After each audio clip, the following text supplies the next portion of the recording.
Ingresamos al último bloque de esta entrevista con el vicepresidente de la República, don Luis Gianpietri Rojas. Un poco para entrar en materia de lo que es su dominio. ¿Qué o cuál es su opinión en relación a este tema de los sueldos y salarios para las Fuerzas Armadas y policiales? Mira, decepcionante el final que vamos a tener. Creo yo que estos dos últimos decretos que han sacado el Ministerio de Defensa y el Ministerio del Interior, relacionados uno con los sueldos y el otro con las pensiones, son una atrocidad, por decirlo menos. Los considero abusivos y los considero inmisericordes. Y te voy a explicar por qué. En principio, inmisericordes, voy a comenzar por el final, porque se deja en una posición sumamente complicada a las viudas, a las que se les recorta al 50% su pensión. Derechos adquiridos, que no son derechos que fueron creados por este gobierno, ni por el anterior gobierno, ni por los últimos 15 gobiernos, es más atrás que eso. Ramón Castilla, si no me equivoco, en 1853, crea la cédula viva, la crea. Existen los documentos de creación bajo los mismos conceptos que se dice ahora porque tienen que existir. ¿Cuáles son los conceptos? Nosotros tenemos un tipo de trabajo diferente. Hipotecamos prácticamente nuestra vida desde muy jóvenes. Yo entré a la Marina a los 15 años de edad, mientras otros muchachos estaban en el barrio enamorando a las chicas y pateando pelota en la calle, yo estaba marchando en la Escuela Naval. Yo ya había cambiado mi sistema de vida, y cuando me recibí de oficial no pude gozar de las cosas que tenía, porque hacía próximo retén y guardia, 2 días adentro por 1 día afuera, y hacía viajes y comencé a navegar y comencé a salir afuera. Luego me casé, me perdí de muchísimo del crecimiento de mis hijos, mis 4 hijos. Fue fraccionada mi conocimiento, me perdí los mejores años de engreimiento porque estaba yo embarcado. La verdad que no conoce la gente. Así es.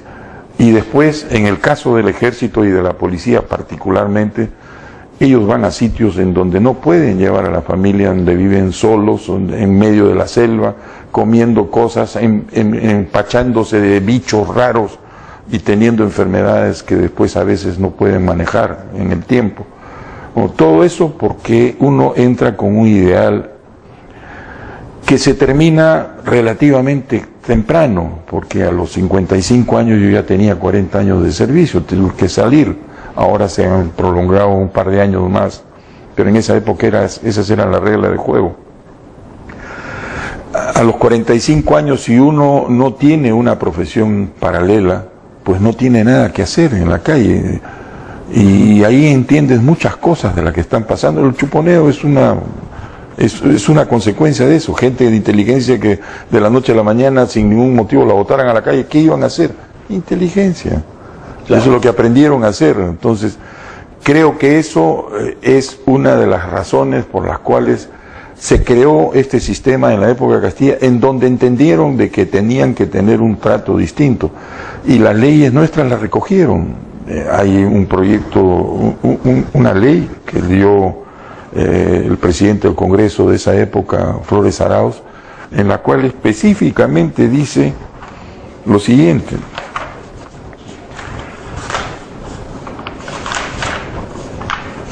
la ley 28175, ley marco del empleado público. No están comprendidos en la presente ley los miembros de la Fuerza Armada y la Policía Nacional. O sea, esto está definido, constitucionalmente es una ley aprobada. No, entonces lo de ahora es inaplicable. Es totalmente inaplicable porque se habla de principio de equidad y que como los empleados públicos no tienen, nosotros tampoco debíamos tener el punto principal, que es quitarnos la cédula viva. Son estilos de vida absolutamente distintos. Totalmente diferentes. Entonces, esto se entendió y lo han entendido siempre. De aquí han sacado bajo la manga un decreto que es a todas vistas un decreto arbitrario, que entra con cosas increíbles. De arranque dicen que la caja de pensión militar policial debe desaparecer y debe subsumirse en la ONP.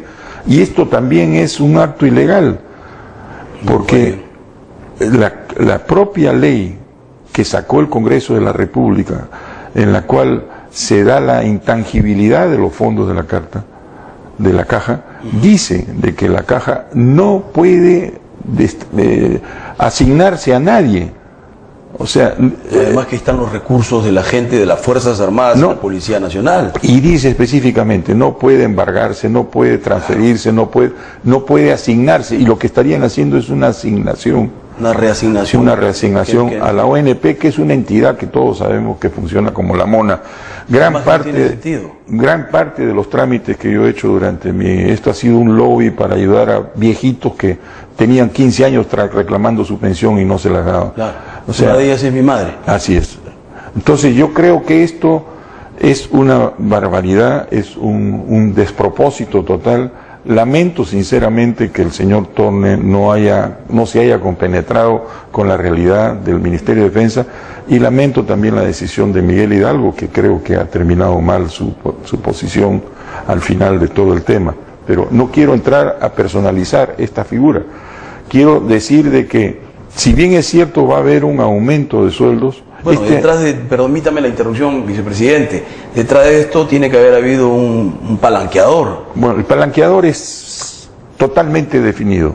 Es un núcleo duro que existe en el Ministerio de Economía desde hace muchos años, que manejan la hipótesis de que las Fuerzas Armadas deben desaparecer. Y una de las formas de desaparecer a las Fuerzas Armadas es por inanición. Claro. Entonces, eso es lo que han hecho. Se dice que la caja tiene una deuda muy grande. No es cierto. La deuda la tiene el Estado. El Estado le debe a la caja 1.500 millones de soles. 1.373.644 millones de soles. El gobierno le debe a la caja. ¿Por qué?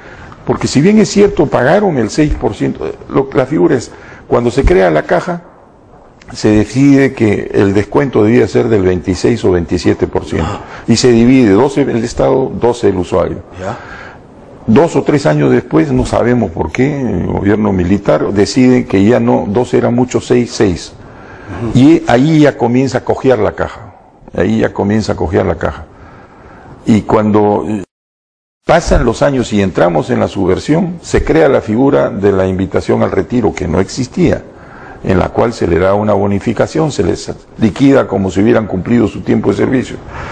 Se dan bonificaciones no pensionables, incrementos no pensionables, planillas del terrorismo y narcotráfico. Te pongo un ejemplo: Infantería de Marina tenía 1.500 hombres o 1.200 hombres, y cuando terminamos la guerra subversiva, cuando Paniagua decidió que había terminado la guerra subversiva, que es un tema que habría que tratarlo después, había que liquidar a la gente que tenía menos del tiempo de servicio, pero había que liquidarlos porque habían expuesto su vida. ¿De dónde salió?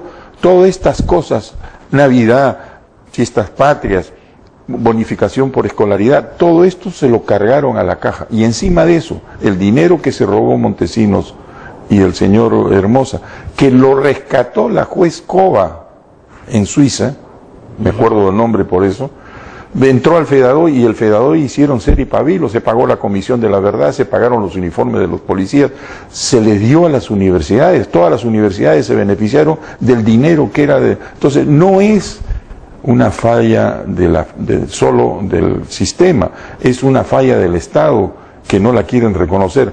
Todo eso hace alrededor de 1.370 millones de soles que el Estado no ha cumplido. Entonces, si tú no le das, y encima en el nuevo proyecto mantienes el nivel de descuento en el 6%, sin atender lo que hizo Wagner, lo que hizo Flores Arau, lo que hizo Rafael Rey, hicieron una escala nueva, basado en los estudios actuariales que existían. Uno más pristino que el de la OIT no podría haber, sin embargo han hecho uno nuevo con Colombia, le han dado información clasificada a los extranjeros y han hecho un estudio que no ha servido de base para la nueva escala remunerativa que ha presentado el ministro de Defensa. Y cuando se le ha presentado, le ha preguntado, ha dicho que bueno, que él tenía que cumplir con los plazos. Pero yo le digo, ministro, no se puede cumplir con los plazos simplemente. Usted tiene que tener un aval económico detrás de esto, y no lo ha tenido. Y es un estudio que ha costado un montón de plata y no ha servido de base para esto. O sea, yo creo que hay grandes errores, y yo le he sugerido a todos los que están arriba, a los ministros, retiren esta, no se vayan pateándole los tobillos a la Fuerza Armada al final de un gobierno que, si bien es cierto, los ha ayudado. ¿Cuál es la situación actual de ese? Ayer teníamos que haber tenido una confrontación, porque iba a ser una confrontación, se han corrido los dos ministros, no han querido, los tres ministros, Economía, Defensa y el Interior, no han asistido a la reunión. Se frustró, no sabemos qué puede pasar, todavía hay unos días. Espero que el presidente entienda de que no hay necesidad de salir confrontándose y que creo que la Fuerza Armada no merece este trato, sobre todo que los que estamos en la parte de esto final, los que estamos en el Montepío, somos una especie en extinción. Yo en 10 años ya no soy pensionista, no espero vivir más de 10 años.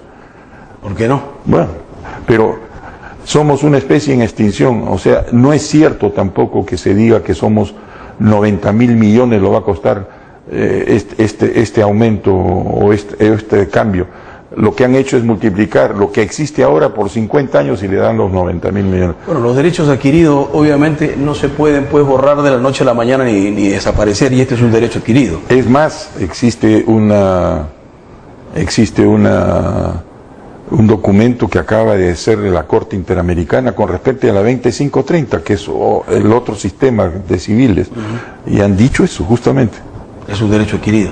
Tiene que pagarles, no pueden quitarles esto. Bueno, vendría a ser algo como que anular todo lo que hizo Víctor Raúl Haya de la Torre por lograr que se establecieran las 8 horas de trabajo. Así es. ¿No? Y de un solo cuajo desaparecerlo, y desaparecer toda una historia que representó Víctor Raúl justamente como un luchador social. Así es. Me da la impresión, y quiero extenderme un poquitito con el permiso de producción, que los luchadores de esa talla de Víctor Raúl Haya de la Torre han desaparecido del contexto.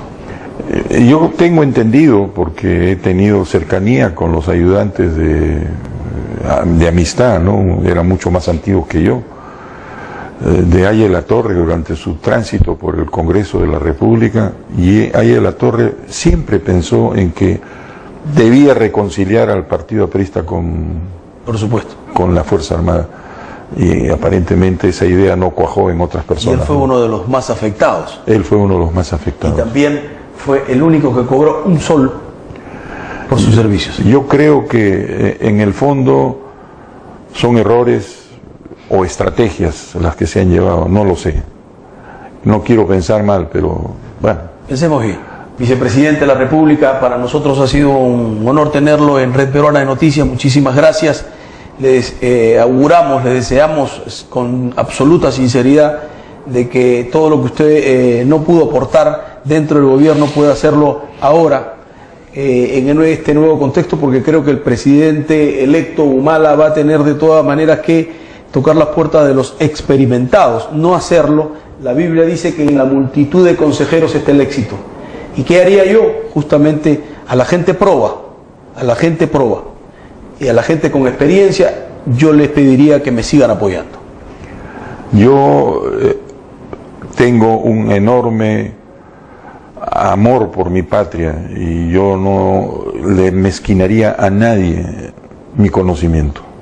Perfecto, muchas gracias, vicepresidente. Soy Carlos Peñalosa, esto es Red Peruana de Noticias, la nueva forma de ver televisión en su programa Carlos Peñalosa en la Red. Hasta la próxima.